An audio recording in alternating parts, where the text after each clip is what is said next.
ನೋಡಿ, ಈ ಕಂಪ್ನಿಗಳೆಲ್ಲ ಈಗ ಬರೀ ಯಾವುದೇ ಕಂಪ್ನಿ ಈಗ ಬೀಜ ಕೊಡ್ತಾ ಇಲ್ಲ. ನೀವು ಬೀಜ ತೊಳ್ತಲೇ ಅವ್ರು ಹೇಳ್ತಾರೆ ಈ ಗೊಬ್ಬರ ಹಾಕ್ಬೇಕು, ಈ ಔಷಧಿ ಹಾಕ್ಬೇಕು.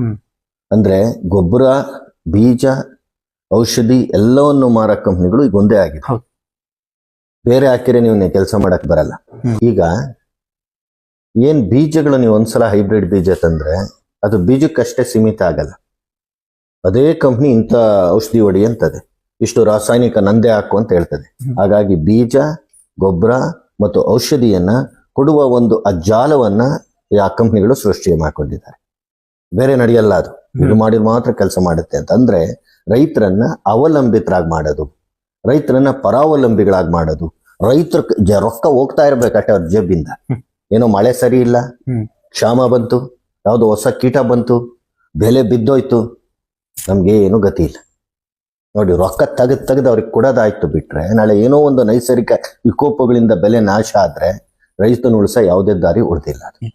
ಈಗಿರೋದೇನು ನಾವು ಅರ್ಥ ಮಾಡ್ಕೋಬೇಕಾಗಿರೋದು, ಅವರು ಹುಟ್ಟಾಕಿರೋಂಥ ಭ್ರಮೆಯ ಗುಳ್ಳೆಗಳಿಗೆ ನಾವು ಮಾರು ಹೋಗ್ಬಾರ್ದು.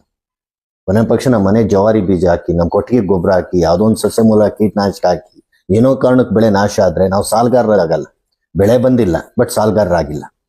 ಬಟ್ ಈಗೇನಾಗುತ್ತೆ, ಈ ಕಂಪನಿಗಳು ನಮ್ಮ ಹೇಳೋ ಮಾತನ್ನ ಹೈಬ್ರಿಡ್ ಬೀಜ ಬಳಸಿ ಸಾಲಗಾರರಾಗಿ ಇದ್ರೆ, ನೈಸರ್ಗಿಕ ಏನಾದ್ರು ವಿಪಕೋಪಗಳಿಂದ ತೊಂದರೆ ಆದ್ರೆ ನಾವು ಸಾಲಗಾರರು ಆಗ್ತೀವಿ, ಜೀವ ಕಳ್ಕೊಳ್ಳೋ ಪರಿಸ್ಥಿತಿ ಬರ್ತದೆ. ಇದು ಅರ್ಥ ಮಾಡ್ಕೋಬೇಕದು.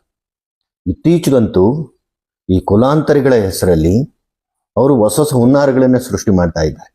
ನೋಡಿ, ನಮ್ಮ ಕುಲಾಂತರಿ ಸಾಸಿವೆ ಹಾಕ್ಬಿಡಿ, ಇನ್ಯಾವ ಕಳೆನೂ ಬೇಕಾಗಿರಲ್ಲ, ನಾವು ಕಳೆನಾಶಕ ಹೊಡೆದ್ರೆ ನಮ್ಮದು ಬಿಟ್ಟು ಇನ್ನೆಲ್ಲ ಸತ್ತೋಗುತ್ತೆ. ಇದು ಕುಲಾಂತರಿ ಸಾಸಿವೆಯನ್ನ ಬಿಡುಗಡೆ ಮಾಡ್ಲಿಕ್ಕೆ ಮಾಡ್ತಾ ಇದ್ದಾರೆ ಪ್ರಯತ್ನಗಳು.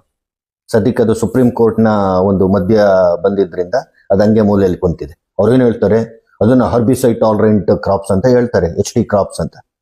ಅದಲ್ಲಿ ಅವನು ಬೆಳೆ ಬಿಟ್ರೆ ಇನ್ನೆಲ್ಲ ಬೆಳೆನೂ ಕಳೆನಾಶಕ ಹಾಕಿ ಸುಟ್ಟೋಗ್ಬಿಡ್ತದೆ. ಕಳೆ ಅನ್ನೋದೆಲ್ಲಿದೆ?